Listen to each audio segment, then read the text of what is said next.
Hello everybody, welcome to divinely guided 7777। कैसे हैं आप सब लोग। मैं आ गई हूँ एक और फ्रेश रीडिंग के साथ, और आज की रीडिंग बहुत एक डिफरेंट एनर्जी के साथ है। सुबह से मैं जब से उठी हूँ और जब से मैं तमाम डेस्क को अपने काम कर रही हूँ, तमाम चीज़ें, I was getting the messages that some कोई जो है वो बहुत ज़्यादा उदास है।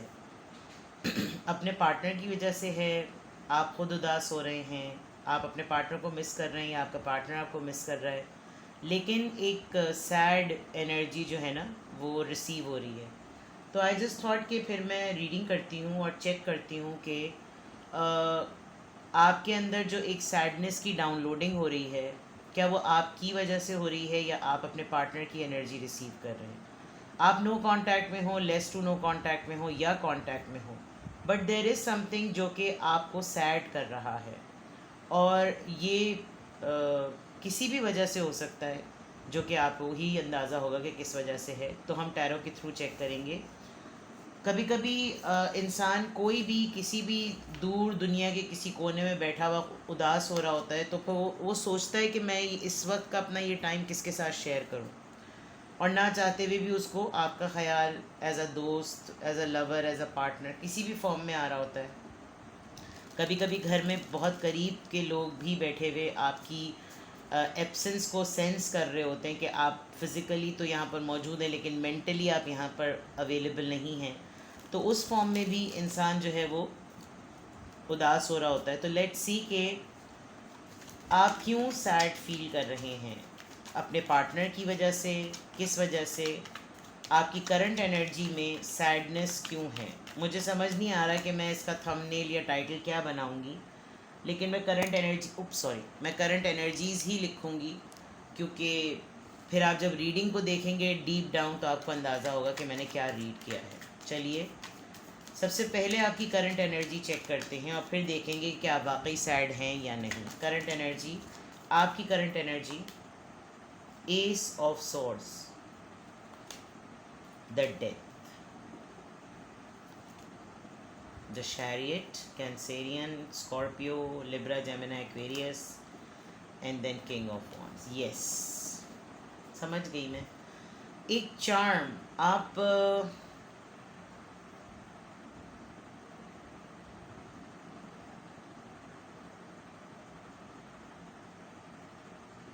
आपको लग रहा है कि आपके पार्टनर ने ब्रेकअप के बाद आपको एक बहुत बड़ा मैदान दे दिया कि अब तुम्हें जहाँ जाना है तुम जाओ। डेथ कार्ड से ये तो प्रूफ हो रहा है कि आप अपनी लाइफ में इस वक्त सिंगल हैं।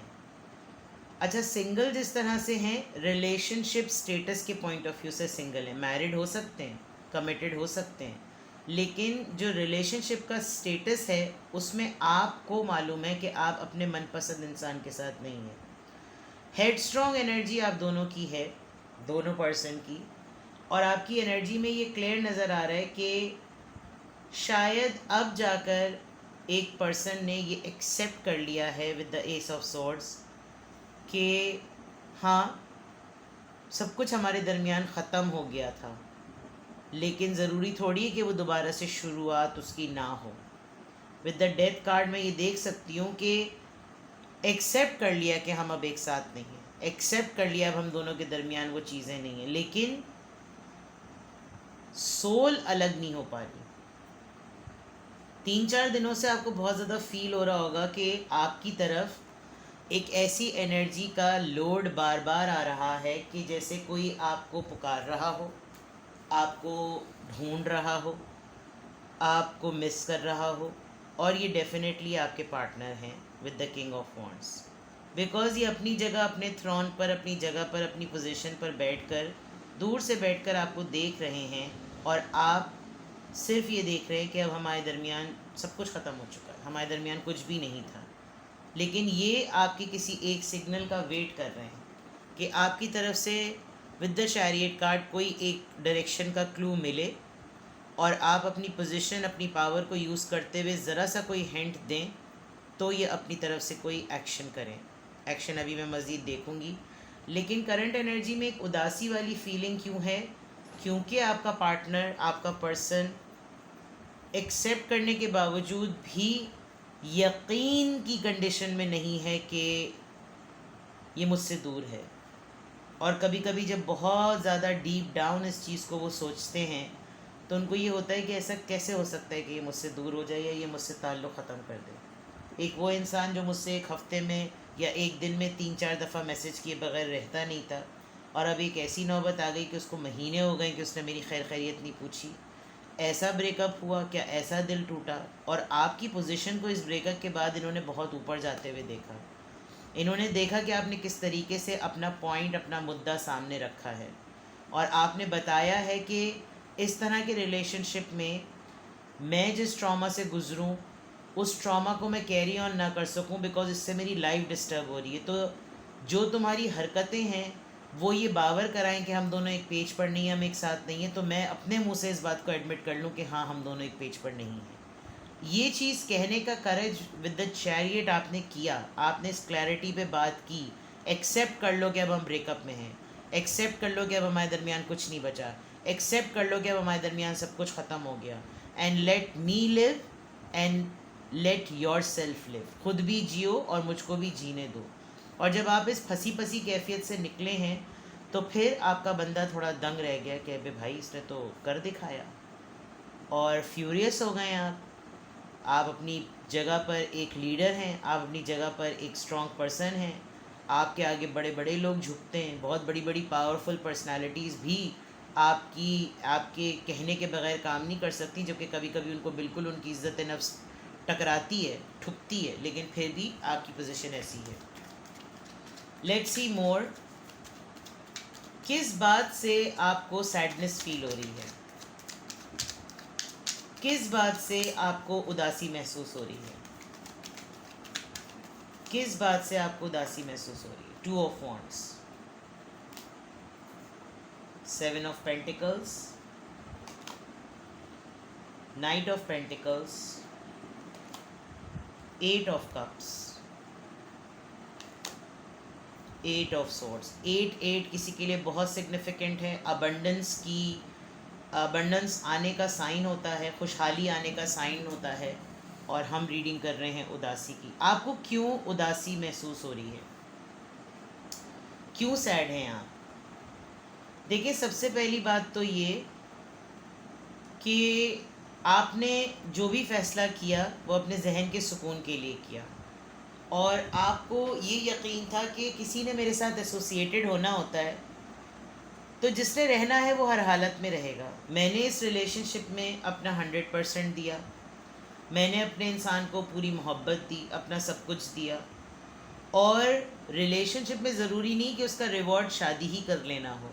रिलेशनशिप में लॉयल्टी भी मैटर करती है, वफ़ा भी मैटर करती है, खुलूस भी मैटर करता है, कदर भी मैटर करती है। लेकिन जब आपने इस सिचुएशन को, जो मैंने ऊपर बात कही थी, आपने जब उसका फ़ैसला किया और आपने वो डिसीजन रिवील किया, तो ऐसा लगा आपके पर्सन के एक्शन से कि जैसे वो वेट कर रहे थे कि ये हो जाए तो ज़्यादा बेहतर है ताकि जान छूटे। और आपने बड़े ग्रेस के साथ इस चीज़ को कहा, जिसमें काफ़ी हद तक उनकी फटके हाथ में भी आ गई, लेकिन उन्होंने अपने एक्शन से ये प्रूव किया कि I have nothing to offer you and it's fine. आप वॉक अवे कर गए, आप चले गए। आपका इनकी ज़िंदगी से चले जाना इनको कहीं अटका गया है।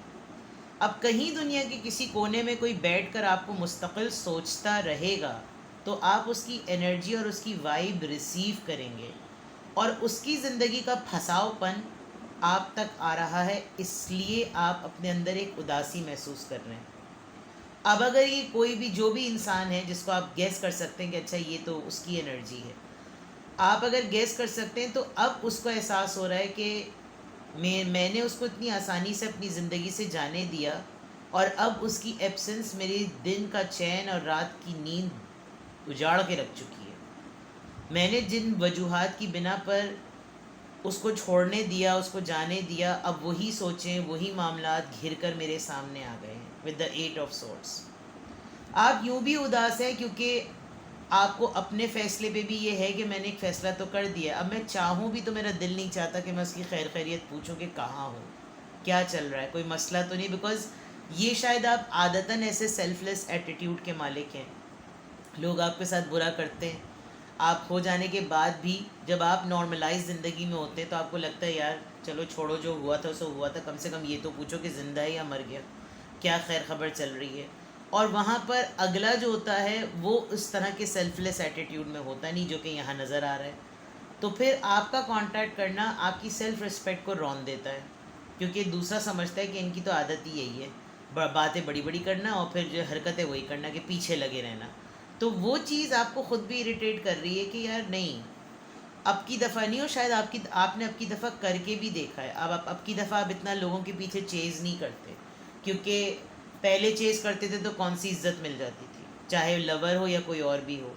तो अब आप इतना भाव नहीं डालते, अब आप इतना एटीट्यूड नहीं देते, अब आप इतने टैंट्रम्स नहीं बेयर करते, जिसकी वजह से ये सफोकेशन आपको खुद आप पे हावी हो रही है। और कभी कभी आपका दिल यूं भी उदास होता है कि यार किस कदर के बेकदरे लोग होते हैं। चलो रिश्तेदार हुए, दोस्त हुए, उनका तो मतलब नज़र आता है, लेकिन एक पूरी कायनात में आप एक इंसान को चूज़ करते हैं कि आप उससे बिल्कुल टूट के अनकंडीशनल बॉन्ड बनाते हैं, फिर आप उसके साथ हर तरह का वो इंटीमेसी लेवल, एक मोहब्बत को कायम रखने के लिए प्रोग्रेशन फेस करते हैं, सब कुछ दे देते हैं, और फिर ज़रूरी नहीं है कि वो आपको फ़ाइनल डेस्टिनेशन तक लाए, लेकिन आपके वजूद की, आपकी मोहब्बत की कदर तो करिए। ये चीज़ें आपको बहुत ज़्यादा, आज मुझे ऐसा लग रहा है कि जो उदासी वाली डाउनलोडिंग आप पर हो रही है वो इस वजह से हो रही है। क्यों? क्योंकि कहीं कोई दूर दराज बैठ के कोई इंसान आपके मुतल्लिक़ की बातें सोच रहे हैं कि यार मैंने कदर नहीं की उसकी, यार वो तो ऐसी थी, यार वो तो ऐसा था, मैंने गवा दिया एक अच्छे दोस्त को, मुझे उसके साथ बातें करना अच्छा लगता था, मुझे उसका हंसी मजाक अच्छा लगता था, उसकी फीलिंग्स अच्छी लगती थी, उसकी प्रेजेंस अच्छी लगती थी, कुछ भी था हम दोनों इन्जॉय करते थे, ब्ला ब्ला ब्ला। लेकिन एक भरम वाला टाइम आया, एक अना वाला टाइम आया, और आप के पर्सन ने, आप जिसकी भी एनर्जी, उसने प्लेटर में पेश कर दिया कि हाँ भाई मैं एक्चुअली यही चाह रहा हूँ कि तुम मुझसे अब दूर हो जाओ। आपने वो चीज़ पूरी कर दी, और पूरी करने के बाद अब वहाँ की उदास डाउनलोडिंग आप पर आ रही है। नाउ क्लैरिफाई करते हैं क्या वजह बनी है जो आपने ये फ़ैसला लिया, क्या वजह बनी जो आपने ये फ़ैसला लिया। रीज़न्स देखते हैं आप।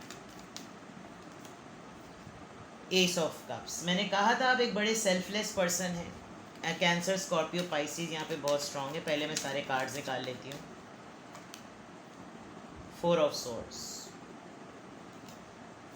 द टावर, 3 ऑफ सोर्ड्स, बिल्कुल क्लियर कट है, कोई 6 ऑफ सोर्ड्स। क्या वो रीजंस थी जिसने आपको मजबूर किया, या वो वजूहात बनी, वो ज़रिया बनी जिसकी वजह से आपने ये फ़ैसला किया। देखिए, सबसे पहली बात, आपकी मोहब्बत की कदर आपके अपने पार्टनर ने भी, और बहुत कम लोग हैं जो आपकी मोहब्बत को संभाल पाते हैं। आप एक बड़े ही सेल्फलेस मोहब्बत करने वाले इंसान हैं, यानी आप एक ऐसी पर्सनैलिटी हैं कि जब मोहब्बत करने पे आए तो आप मर भी रहे होते हैं, खप भी रहे होते हैं, आपके पास एक रोटी के हिसाब में एक टुकड़ा भी होगा तो आप अपना वो भी दे देंगे। यानी आप इस कदर के सेक्रीफाइस करने वाले, कॉम्प्रोमाइज़ करने वाली पर्सनैलिटी हैं।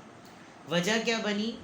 आपने बहुत कुछ बीमारी में, तकलीफ़ों में, मुश्किलों में, झंझटों में, आपने ये देखा कि आप हर किसी की प्रॉब्लम में उसके साथ खड़े रहते थे।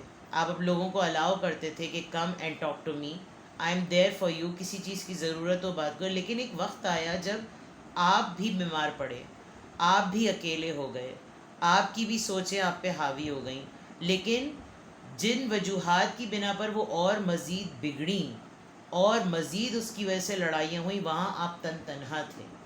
तो आपने फिर ये सोचा कि गुमान है ये कि एक रिश्ते में मैं हूँ और मेरे साथ एक सपोर्ट सिस्टम है, मैं अपनी ज़िंदगी की सारी बैटल तो अकेले हाथ से झेल रहा हूँ या झेल रही हूँ, तो ये इंसान कहाँ है जिसके ऊपर मुझको ये दावा है कि ये मेरी ज़िंदगी का बहुत इम्पॉर्टेंट पर्सन है।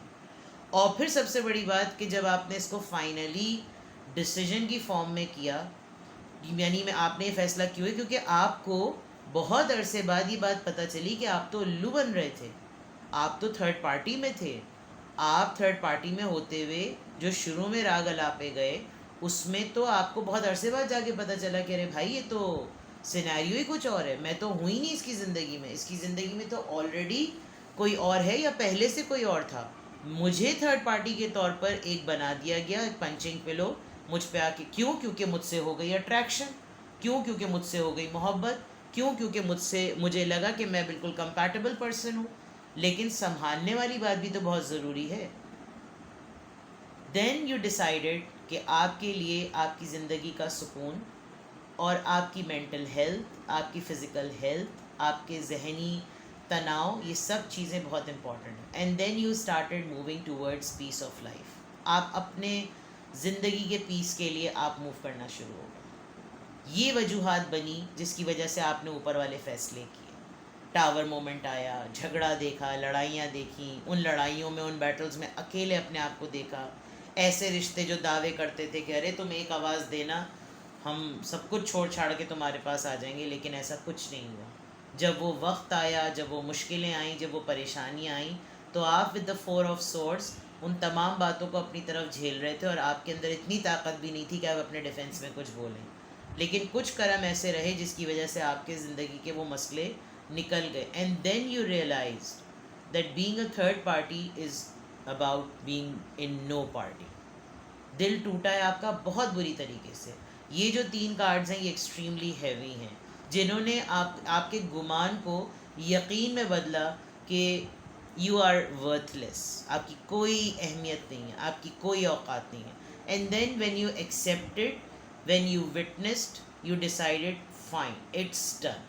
तो जो करंट एनर्जी में आपको जो उदास वाली फीलिंग आ रही है ना, आपकी इस सेल्फलेस रवैये को, आपकी इस पॉजिटिव एनर्जी को, आपके इस साथ देने वाले रिश्ते को अब कोई इंसान कहीं दूर बैठकर मिस कर रहा है और रो रहा है और रिग्रेट कर रहा है, जिसकी वजह से जब वो उदास हो रहा है और वो एक्सेसिवली आपको सोच रहा है, तो उसकी टेलीपैथिकली वाइब आपके पास आ रही है और आप आउट ऑफ द ब्लू, कोई आपको पता ही नहीं चला, लेकिन आप सुन हैं, आप टुन हैं, आप उदास हैं, आपको आपकी आंखें भर रही हैं, आपका दिल भर रहा है, आपको समझ नहीं आ रहा कि क्यों ये उदासी है, क्यों मेरा दिल भर रहा है, क्यों मुझे कहीं ना कहीं से ये ख्याल आ रहा है कि कहीं कोई मुझे आवाज़ दे रहा है, क्यों मुझे लग रहा है कि मुझे पीछे चले जाना चाहिए। But you should not do. See, this is what I am telling you. अगर तो आपको लग रहा है कि ये रीडिंग डेफिनेटली ऐसी है जो कि रेजोनेट कर रही है, let's check from your soul side. आपकी सोल साइड आपको क्या कह रही है? करंट एनर्जी में आप क्यों इतने डाउन और इतने लो हैं? जो लोग आज लो और डाउन हैं, या उनको ऐसी वाइब फील हो रही है कि वो एक्टिवली तमाम काम कर रहे हैं, लेकिन अंदर से उनको मालूम है कुछ खामोशी और कुछ सन्नाटा सा छाया हुआ है। Give me more messages from the soul side. मेरे व्यूअर की एनर्जी जो मैंने रीड की है, give me more messages. What are the feelings? Deception, see, धोखा, ट्रस्ट, रिट्रीट। आप अपने पर्सन की तरफ से let your friends help you. या तो ये इंसान जो आपको याद करके रिग्रेट और रोना पिटना कर रहा है, ये आपके किसी दोस्त को कांटेक्ट करके आपकी ख़बर निकालेगा। क्यों? क्योंकि ये नहीं चाह रहा कि ये जो सिचुएशन हुई है डेथ कार्ड के साथ, मतलब इस वक्त एक इनके अंदर डिटर्मिनेशन क्रिएट हो रही है कि ऐसा हो ही नहीं सकता कि ये मुझसे जुदा हो जाए, यानी अपने आप को धोखा, अपने आप को खाम ख्याली वाली बात कहना। आपके अंदर जो फीलिंग्स पॉइंट ऑफ व्यू से आ रहा है कि आपको ये लग रहा है कि मैंने नहीं कहा था कि मुझ पे भरोसा करो, तुमने कहा था कि मुझ पे भरोसा करो, और तुम ऑलरेडी एक धोखेबाजी वाले फेज में से रहकर मेरे साथ रिश्ता चला रहे थे या चला रही थी। डिसेप्टिव। तुम्हारे चेहरे पर एक फॉल्स मास्क था और वो फॉल्स सेल्फ मास्क तुम्हारा अपना था, मेरे साथ रहकर मुझे शो करना कि मेरे साथ रिश्ते में हो, जबकि पुरानी ज़िंदगी, पिछली ज़िंदगी, माजी की ज़िंदगी कुछ अपने साथ तुम्हारे ट्रॉमास ले रही थी। And then you pushed me to trust you, जानबूझ के, और भरोसा किया भी, अपना आप सौंप भी दिया। और वो जब सौंपने वाला फेस था ना, वो मोमेंट इस पर्सन को टारगेट कर रहा है और हिट कर रहा है, जिसमें ये इंसान जब वो लम्हे, वो बातें, वो चीज़ें याद कर रहा है तो उसको लग रहा है कि किसी तरीके से वो दिन दोबारा आ जाए, मैं रिवाइंड का बटन दबाऊँ, ये वो दिन दोबारा आ जाए। और डेफिनेटली ये वो फीलिंग होती है जब इंसान एक्सेसिवली ऑब्सेसिवली किसी को याद कर रहा होता है. See, romantic feelings, release your ex and reconciliation. My god, just imagine. जो मैं कह रही थी वो लास्ट कार्ड ने प्रूफ कर दिया. ठीक है जनाब, तो ये है करंट एनर्जी आपकी, जिसमें क्यों आप लो हैं, क्यों आप उदास हैं, आप क्यों सैड हैं, क्या वजूहत है, आप क्यों ऐसा महसूस कर रहे हैं, ये सब मैंने आपको बता दिया. अगर तो ये रीडिंग आपसे रेजोनेट करती है, आप लिटरली करंट एनर्जी में आजकल अपने साथ ये महसूस कर रहे हैं, and if you want some guidance you can contact me for your personal guidance. आप एक सिंगल क्वेश्चन में भी मुझसे पर्सनल गाइडेंस ले सकते हैं, एंड सो फोर्थ. अपना बेहद ख्याल रखिएगा. Bye bye.